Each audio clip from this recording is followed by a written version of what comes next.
السلام عليكم ورحمة الله وبركاته. bonsoir mon ami. Ça va؟ اوكي. عندي كم نقطة أحب نتكلم فيها. أول نقطة بالنسبة لسورة محمد صلاح، ودي كانت تقريبا الأسبوع اللي فات. نزلت على منصات كتير والناس تناولتها وعلقت عليها، وأنا كنت من ضمن الناس اللي علقت عليها. اللي حصل ان جيت انا قلت ان طبعا من الناحيه الشرعيه ده بالنسبه ليا، او انا شايف ان ده خطأ، ولكن كل واحد له نظرته للصورة دي بتتوقف على الموروث الثقافي بتاع هذا الشخص، او يعني الخلفية الثقافية الاجتماعية الدينية. فأيا كان رأي هذا الشخص، مش رأي الشرع، رأي الشخص نفسه، احنا كمستمعين ومتابعين لهذا الرأي او التعليق نحترمه، ولا نسخر منه ولا نقلل من شأنه. لكل إنسان له الحرية في إن هو يتكلم ويقول اللي هو عنده. أنت عندك أنت شايف إن هذا الشخص خطأ، أنت ممكن تقنعه أو تقول له وجهة نظرك، له برضه له الحرية إن هو يتقبلها أو لا يتقبلها، لأن مفيش أي حد مفيش حد يقدر يحجر على فكر حد او على رأيه. كل واحد مسؤول عن نفسه وعن رأيه وفكرته. طيب ايه اللي حصل بقى بعد انا ما قلت الكلمتين دول؟ لقيت الشتيمة. اللي يقول لي اصل اسمك ميكي، واحد ما يستحقش يرد عليك، واحد تاني يقول لي اصلك انت انسان تافه، وشتايم بقى، الفاظ خارجة وما الى ذلك. انا زعلت حقيقي، يعني لما قريت التعليقات دي زعلت، لان انتوا سبتوا الموضوع الاساسي اللي احنا بنتكلم عليه، وقعدتوا بقى تتناولوا اللي يرد عليا انا، يعني يتناولني كشخص. انت مالك؟ شعر طويل، لابس بريع توفيق الحكيم، عبد القادر المزني، ابراهيم عبد القادر المزني، منفلوط، اي عفريت. انت ايه اللي مزعلك؟ انت ايه اللي مزعلك؟ يعني جاب لك بريه والبسه واعمل نفسك توفيق الحكيم. خدت بالك؟ يعني مش هي دي القضيه. شعر طويل، شعر قصير، مش دي القضيه. خدت بالك؟ بشنب من غير شنب، مش دي القضيه. خدت بالك؟ اسم ميكي، اسم عفريت، مش هي دي القضيه. انما القضيه اللي بنتكلم عليها مناقشه بالعقل والمنطق. والله هتبقى عجبك الكلام اوكي، ما عجبكش خلاص انت حر، تقبله ما تقبلتوش انت حر. المهم والتاني اللي يقول لي ميكي، فاهمك حاجه يا سيد يا محترم، ولا انت محترم ولا حاجه، لانك انت لو انسان محترم كنت تناقشت في لب الموضوع. واخد بالك؟ ميكي باللغه الانجليزيه هي اختصار لاسم مايكل. فالامريكان بيقولوا مايكل، يقولوا عليه ايه؟ مايك او ميكي. طيب في اللغة العربية بيقابل مايكل ايه؟ ميكائيل، وهو اسم الملاك المكلف من الله سبحانه وتعالى برزق العباد وبالمطر. اقراها ودور عليها واقراها. وسيدنا ميكائيل اللي هو هذا الملك اسمه كذلك، له اسمين، ميكائيل وميكيل، ومذكورة في القرآن في سورة البقرة آية 98. ممكن تروح تشوفها يعني. خدت بالك؟ فيعني وإذا كان ديزني فعيب يعني انك انت تقول هذا الكلام يعني، لكن مش بيدل على انك بيتقلل من شأني انا، لا، بتبين قد ايه انت انسان أبله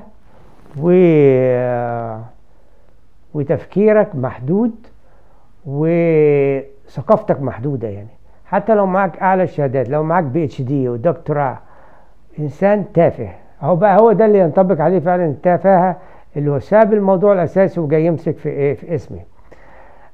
ربما ديزني اللي هو مبتدع شخصية او الكاركتر بتاع ميكي ماوس يكون علماني وهو جاء باسم الملك، وربما عن طيب خاطر او عن نية طيبة او غير ذلك، الله اعلم. طيب فيعني الموقف ده خلاني يعني اتضايقت في نفسي يعني. وبعدين قعدت افكر فيها، طب النوعية ديت اللي هي سليطة اللسان، ما اصلا ما تربتش، لو كانت اتربت ما كانتش خرجت وقالت هذا الكلام. ليه بقى؟ لان ليها اب وليها ام. ابوها او ابوها هذه الشخصية او هذا الشخص بمعنى صح عايش في الخليج، بيشتغل في مكان ما ويبعت لولاده ولمراته الفلوس. طبعا بيدوله المصروف بتاعه، هو ممكن يكون زي الشحط وشنبه في وشه يوزن وقه، ولكن انسان مطيور، مش انسان عاقل. ده مش انسان، ده من النوعيه الجديده اللي ظهرت في المجتمع. المهم فابوه ما ربهوش لانه مش فاضيله، يعني بيجي له في السنه اسبوع ولا اسبوعين ويقعد معاهم ويمشي. عاملين يا اولاد، بيكلموا في التليفون، عاملين يا اولاد كويس، جالكم الفلوس؟ طب ما يلا لو عوزتوا حاجه قولوا لي. ادي ايه دور الاب، ففيش له دور خالص يعني.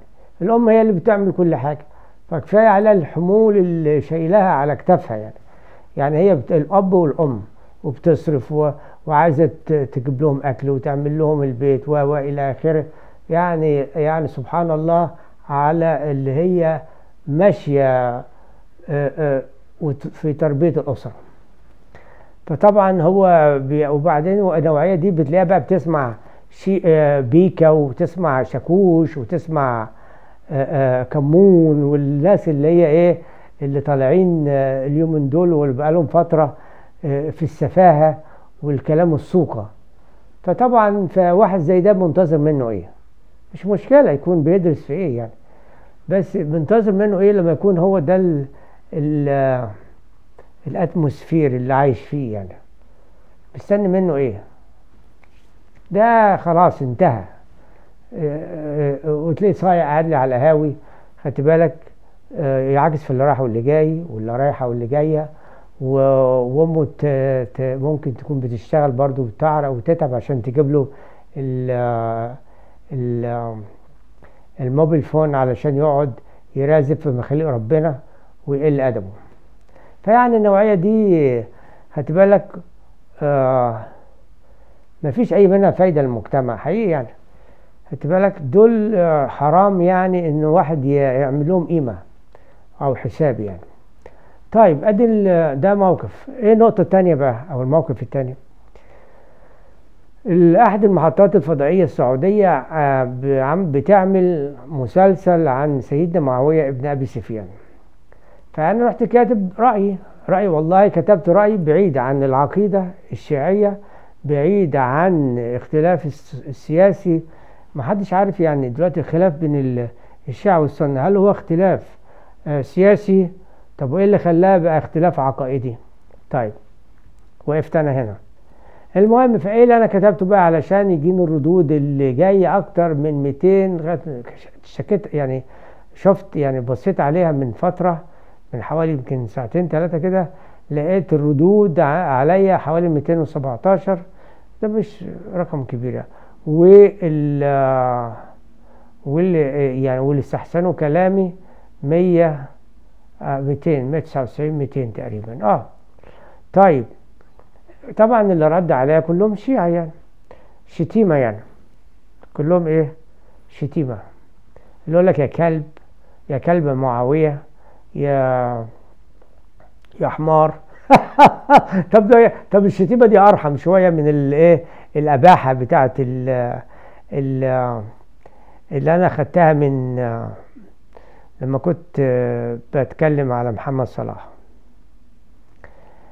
المهم فاللي انا عاوز اوصل له هنا بقى ان العرب ككل يعني ما عندهمش روح المناقشه، وانه يكلمك بالعقل والمنطق، الا من رحم ربي. في ناس برضو عاقله وممكن تتناقش معاهم بادب من غير ما تسمع كلام سوقة وكلام خارج، او حتى ممكن يمسكوا في خناقك. يعني لو كنا قاعدين في قاعدة مثلا واختلفنا في الرأي مع بعض، هتبص تلاقيه مش عارف يرد، يروح ماسك فيك ويتخانق معاك حي، ويمسك فيك يعني، ويبتدي يحصل ضرب يعني. وده والدليل على كلام انا، تشوف البرنامج اللي بيقدمه فيصل القاسم على ما اعتقد، اللي هو ايه الاتجاه المعارض تقريبا. شوف انت لما اتنين عرب بيجابوا مع بعض ويقعدوا بقى يزعقوا لبعض، يوصل لمعركة بالايدين. وممكن والله مرة شفت واحد راح شايل الكرسي وحدفه على التاني. لا، احمد شوبير ده مش هم دول اللي حد يتكلم عليهم دول. وبس مرة تانية واحد طلع طبنجة وعايز يضرب التاني بالرصاص على الهوا، او كان بيسجله او مسجل مع المهم. فايه ده؟ ايه التفكير ده؟ وايه النوعية دي؟ وايه الطريقة اللي بتتعاملوا بيها ديت؟ مرة بقى كان فيصل القاسم جاب برضو في البرنامج بتاعه، جاب واحد روسي يتحدث اللغة العربية بطلاقة. طبعا انت عارفين الروس من زمان وهم في علاقتهم مع العرب، وعندهم ناس كتير. يعني احنا بنتكلم من اواخر الخمسينيات، النهارده شوف كام سنة، يعني حوالي اكتر 70 سنة. فهي ناس متمرسة، عندهم ناس بيتحدثوا اللغة العربية يعني في منتهى الدقة والقوة يعني. فالمهم، فالراجل ده قاعد بقى، او ده بقى الراكز بقى قاعد، والتاني عمال يزعق ويشنج علشان تدخل روسيا ساعتها كان في سوريا، وعمال يتشنج وبتاع، وانتم والتاني بيكلموا في منتهى العقل وبالراحة وبهدوء يعني. ما هو اصل كده المناقشات المفروض تبقى ايه؟ ما تبقاش يعني فيها حساسية، يعني بيتكلم بالراحة بالعقل. خدت بالك؟ ده المفروض يعني ان احنا بنقعد نتكلم والله بتاع. زي واحد ايه كان جه هنا في امريكا، ما بقالوش فتره طويله يعني، وبعدين ايه حصل ان فاتوره التليفون جت ايه زياده تقريبا عن المألوف بالنسبه له. فقعد يتكلم ويزعق مع الكاستمر سيرفيس، ويزعق ومش عارف ايه وبتاع. طب ليه يا ابني؟ ويتشنج وبتاع. قلت له يا عم هنا في البلد دي محدش بيتشنج على حد، بيتكلم والله بيتصل بيها بالراحه وتقول لها ايه، تمسك كده مثلا، تبقى تهدي نفسك كده وتبقى كول، خد بالك. وبعد كده تكلمها والله انا رقمي كذا ودي معلوماتي، وجاني البل انت حتى لو شفت الشهر اللي فات واللي قبليه يعني تبتدي تشرح لهم بهدوء. والله الناس هيشوفوا ايه الغلط وبتاع، وليك فلوس عندهم بيرجعوها لك في منتهى الادب والاخلاق. فيعني ايه النرفزه والشد ده ملوش اي 60 لازمه يعني. في واحده برضو ايه كنت كلمتها، كانت بتحكي لي حكايه، يعني مش حدوته، حكايه. فالمهم فانا بسمع لها، بتقول لي انت ليه انت بتسمع ببرود ليه؟ طب ايه المفروض اعمله؟ انا بسمعك، قولي لي الحكايه بتاعتك وانا اقول لك رايي. يعني الامر ان انا مش محتاج ان انا اتنرفز ليه؟ ما فيش سبب يخلي الواحد يتنرفز بقى. اذا انت بقى ايه عاوزه تستفزيني عشان اتنرفز، دي حاجه تانية. طيب نرجع مرجوعنا بالنسبه للتعليق اللي كتبته بالنسبه للسيده معاويه، المسلسل بتاعه ده اللي هيجي في رمضان ان شاء الله. كتبت ان السينما الايرانيه بعد ثورة الخميني ابتدت تاخد اتجاه اخر، واتجاه ديني واجتماعي. بقى تعمل افلام دينية وافلام اجتماعية بتعالج المشاكل الاجتماعية في البلد بتاعتهم. بعد كده عملت بالنسبة للناحية الدينية، عملت افلام يوسف الصديق، كلها افلام دينية بقى، والانبياء وسيدنا ابراهيم وعلي بن ابي طالب. عملت برضو تقريبا فيلم وكربلاء والحسن والحسين والسيدة زينب. يعني عملت كم كبير من الافلام، وعملت حتى انها عملت فيلم عن سيدنا محمد صلى الله عليه وسلم، وجابت واحد شخص سيدنا محمد زي ما قبل كده جابت واحد وشخص سيدنا الحسين. المهم فانا قلت انهم عملوا الحاجات دي، والسنه ما اعترضوش، حتى لو اعترضوا ما كانوش بال بالطريقه ديت وحادين في كلامهم. المهم فانا قصرت بس، وده اللي انا قلته. وبعدين ما فيش واحد من اللي كتب لي تعليق رديت عليه، راح دماغي بقى. فالمهم انا اعرف ان الايرانيين دول، الايرانيين والشيعة بصفة عامة برضو عنيفين في الكلام وفي التعامل مع الاخرين، خصوصا في المسائل اللي بتتعلق بالدين يعني، خدت بالك. فعشان كده انا كنت بتلاشى اتكلم معاهم، حتى لما كنت اقابلهم في المانيا ونيويورك، لما كنت عايش في نيويورك يعني. دي الاماكن اللي يبقى فيها موجودين بكم كبير يعني. بس فيعني طالما مش حكايه ان انا خايف اخسر معركه، لا، انا ما عنديش استعداد واحد يضيع وقت في مناقشات مش هتجيب ولا تودي يعني. بس طيب، دي النقطة التانية. النقطة التالتة اللي حابب اتكلم فيها، في اعلامية في محافظة دمياط، دمياطية هي، اسمها عواطف السيد الفار. دي انسانة يعني مهذبة وبتكشف السلبيات اللي موجودة في المجتمع الدمياطي، وفي ايجابيات برضو بتقولها، هي محدش يقدر ينكر يعني.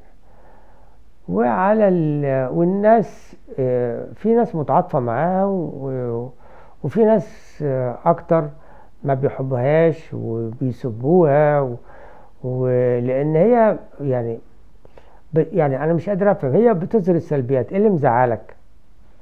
عجباك السلبيات دي؟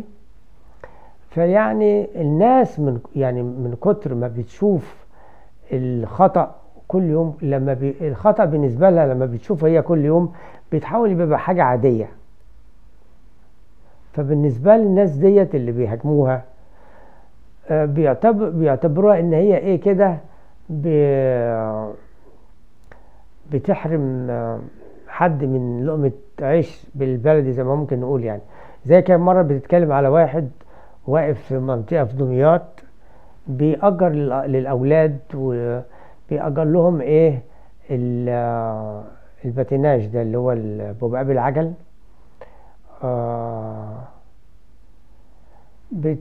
فالمهم الأولاد دول ما يعرفوش يعني يعملوا، محتاجين حد يوجههم.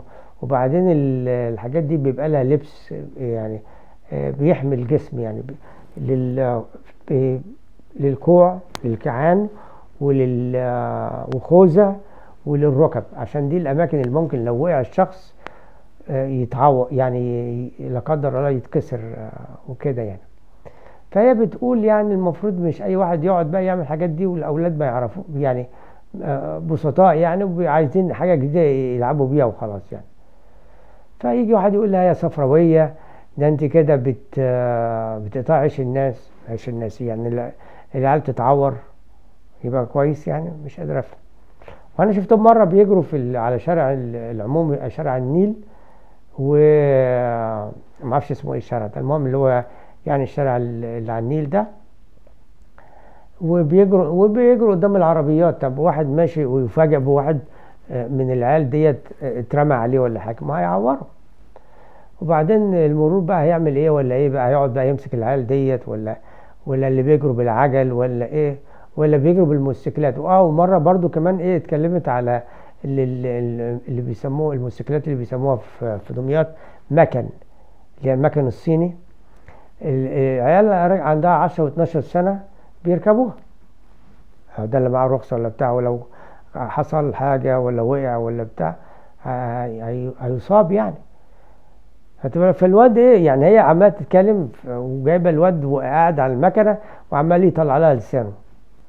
طب انت عمال تطلع لها لسانك، شوف بقى انت لو وقعت مع المكنه امك هتعمل ايه؟ وهتجري، وابوك بقى يعمل الشبح وعايز يموت في الدكاتره وابني ومش ابني. طب حد يخلي ابنه يركب مكنه وهو عنده 10 12 سنه؟ حاجه بالعقل كده يعني.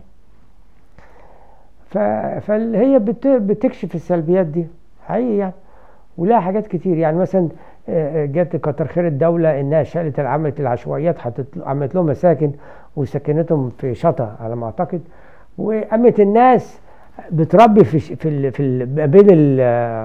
بين المساكن بتربي جاموس. واحد جايب جاموسة، تخيل. يعني نعرف مثلا يربي فرخة فرختين، يربي معزة، انما جاموسة بالبلاوي والروايح والناموس والبعوض. ايه يا جدعان جرالكوا ايه ده؟ هو احنا في سنة كام؟ هو احنا في سنة 1801 ولا ايه؟ ده احنا سنة 2023. ها ايه اللي بتعملوه ده وايه اللي بتنيلوه ده؟ العالم جرالها ايه؟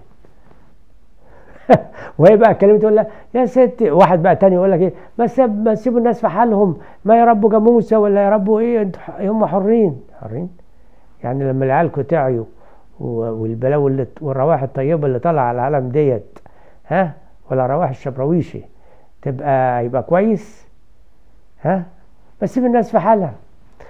وحاجات كتير هي بتعملها بصراحه، والناس ايه مش عاجباها. الناس عاجباها الغلط. الناس اتعودت على الغلط خلاص، بقى شيء جزء من حياتها. هات بالك، ربنا يوفقك. وبعدين كشفت هي تقريبا في المجمعات اللي عاملينها عشان اهل رمضان دي، كتر خير الجيش وكتر خير السيد الرئيس بتوع التموين على كلامها، ان مسكوها ضربوها واعتدوا عليها بالضرب. عيب قوي يعني. المفروض هي ما تسكتش يعني. انا اتمنى ان هي ما تسكتش وتكمل مسيرتها يعني، وتكشف الناس ديت، لان احنا محتاجين في كل مكان في مصر عينين سهرانة تكشف لنا السلبيات وتوضحها وتقدمها للناس والمسؤولين، عشان المسؤولين هيقعدوا بقى عينيهم على كل واحد. فواحدة زي عواطف الفار دي ما تبقى موجودة في كل بلد وكل نجع وكل قرية وكل كفر، عشان يحط عينيه ويوضح السلبيات لرؤساء الحي، للمحافظين، للمسؤولين. يعني هي بتقوم بعمل عظيم، ان شاء الله تاخدها كمثال الناس تحتذي بيها. يعني انا بحييها وبتمنى لها كل توفيق بإذن الله، وربنا يسهل لها طريقها ويكفيها شر المجانين دول اللي بيضايقوها يعني، حقيقي يعني. بعد كده النقطة، تحياتي للأستاذ عواطف الفار. النقطة اللي بعد كده هي عملية الوحدات السكنية اللي أسعارها بقت فلكية، وممكن أقول بكل سهولة إن هي بقت أكتر من أمريكا. لما واحد ابن خالتي يكلمه أو يتصل بيا ويقول لي إن ابنه بيدور على شقة وأسعار الشقق بتبتدي من 250,000 جنيه، 350,000 جنيه، نص مليون، 3/4 مليون. إيه يا جدعان ده إيه الأسعار دي اللي أنا مش قادر أستوعبها؟ بعدين يقول لك الام 350 دي، الكلام ده في محافظه دمياط. طبعا اللي في محافظه دمياط بينطبق على كل مصر يعني، من الشمال للجنوب للشرق للغرب، كله النهارده بيتهيألي بنفس الاسعار. حتى في القاهره كان ليا صديق برضو بيقول لي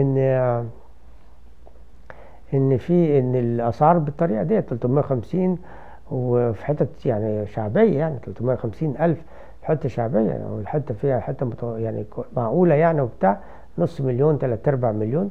مش معقول اللي بيحصل ده حقيقي بجد يعني. فيعني زي ما قال السيد الرئيس، الحاجة اللي تغلى سيبوها، ما تجيبوهاش. فيا ريت الناس يعني خلاص يعني استحملوا شوية. يعني حكاية الشقق دي تدفع نص مليون، انت يا ابني هتجيب النص مليون منين؟ ولو قدرت تدفع مقدم هتجيب الاقساط منين؟ خدت بالك؟ فيعني حاجة مش معقولة. وبعدين ايه نوعية الخدمات اللي هتقدمها اللي بتبيع شقة ب3/4 مليون جنيه؟ هل العمارة بتاعتك فيها اسانسير؟ لو انت 10 ادوار، هل العمارة بتاعتك فيها اسانسير؟ هل العمارة بتاعتك فيها مية دافية او مية سخنة ومية باردة وتطلع لغاية الدور العاشر من غير ما كل شقة يبقى لها موتور؟ هل عندك تدفئة مركزية للعمارة كلها؟ هل عندك تكييف مركزي برضو للعمارة كلها؟ ما اعتقدش يعني. هل عمارتك ماشي حسب الكود بتاع الزلازل؟ هتقدم ايه الخدمة اللي بتقدمها يعني؟ انا مش فاهم. عشان تبقى شقتك اللي انت بتبيعها او الشقة اللي انت بتبيعها ب3/4 مليون جنيه، والتاني بيقول لي الشقة اللي 350,000 يسلمها لك على طوب احمر وانت تكمل. ايه ده؟ ولو انت عايز شقة جاهزة من كل حاجة وتستلمها بالمفتاح ب3/4 مليون. حاجة مش معقولة يعني. خلاص يعني الالافات دي ما عادش بقى لها مكان في الحسابات في مصر. على كده بقى كل الناس بتتكلم بالملايين. خدت بالك؟ الجنيهات دي ملاليم بقى طبعا، والميات دي برضو ملاليم يعني، والالافات دي خلاص ملاش مكان حقيقي يعني. حاجة يعني غير معقولة. فيعني لما يكون واحد عنده عمارة والعمارة دي 10 أدوار وكل دور فيه 4 شقق، يعني 40 شقة، وياخد من كل شقة يعني يبيع كل شقة بنص مليون ب500,000، يعني احنا بنتكلم على كام؟ على 20 مليون هيطلع بيهم. ال20 مليون دول هل صرف منهم قد ايه في الارض والمباني؟ فين مصلحة الضرائب؟ وفين الهيئة الهندسية اللي تتشك يعني اللي تفحص العمارات دي سليمة 100 وتقدر تبقى شديدة في حالة لو حصل هزة أرضية أو حاجة من هذا القبيل يعني؟ مش عارف يعني. فياريت يعني بدل ما تروح تدفع المبالغ الطائلة دي عشان تجيب شقة، اصبر ما تشتريش. خلي الأسعار دي تنزل غصبا عنهم. انتوا كده بتساعدوهم.